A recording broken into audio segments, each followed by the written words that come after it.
Right updates చూస్తే AP మద్యం కుంభకోణం కేసులో కీలక పరిణామం చోటు చేసుకుంది.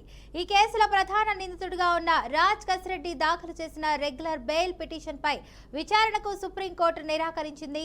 లిక్కర్ స్కామ్ మొత్తం వ్యవహారానికి ఆర్కిటెక్ట్ ఆయననేనని వ్యాఖ్యానించింది. పిటిషన్ వెనక్కి తీసుకుంటామని కసిరెడ్డి తరపు న్యాయవాది కోర్టుకు తెలిపారు. ఇక దీంతో ధర్మాసనం అనుమతించింది. దీనిపై మరింత సమాచారాన్ని మా అమరావతి బ్యూరో చీఫ్ నాగకిషోర్ అయితే అందిస్తారు. నాగకిషోర్, చెప్పండి, దీనికి సంబంధించిన అప్డేట్స్ ఏంటి?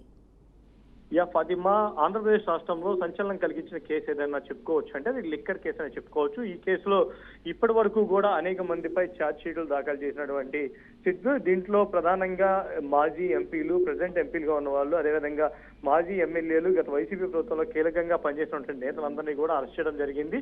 ఈ నేపథ్యంలోనే వాళ్ళకి బెయిల్ కూడా మంజూరు చేయడం జరిగింది.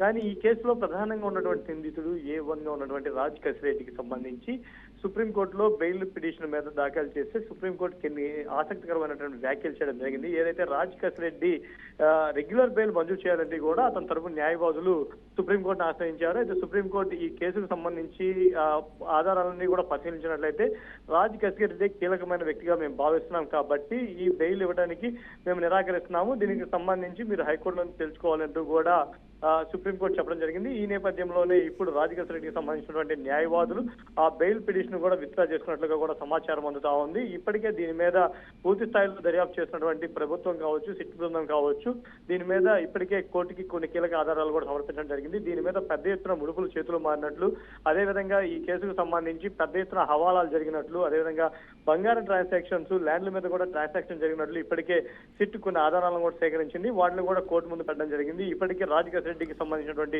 విల్లాల్లో కూడా కొంతమేర నగదును కూడా జప్తు చేయడం జరిగింది. దాన్ని కోర్టు సూచించిన దాని మీద SBI లో డిపాజిట్ కూడా చేయడం జరిగింది. అదేవిధంగా రాజ్ కసిరెడ్డి ఎక్కడెక్కడ బంగారం కొనుగోలు చేశాడు, ల్యాండ్స్ కొనుగోలు చేశాడు అనే దాని మీద కూడా దర్యాప్తు చేస్తూ ఉన్నాము. ఈ నేపథ్యంలో కనుక బెయిల్ కనుక మంజూరు చేసినట్లయితే అతను దీనికి సంబంధించి కేసును పక్కదారి పట్టించే అవకాశం ఉంది. అదేవిధంగా ఏదైతే ప్రగల్భాల ద్వారా కొంతమంది బెదిరించే అవకాశం కూడా ఉంది, సాక్షులు బెదిరించే అవకాశం కూడా ఉంది. కాబట్టి ఆ బెయిల్ నిరాకరించాలంటూ కూడా సిట్ తరపున న్యాయవాదులు సుప్రీంకోర్టు కోరడం జరిగింది. సో ఈ నేపథ్యంలోనే సుప్రీంకోర్టు వాళ్ళతో ఏకీభవించి రాజ్ కసిరెడ్డికి అయితే బెయిల్ అయితే మంజూరు చేయడానికి నిరాకరించిన పరిస్థితి అయితే ఉంది.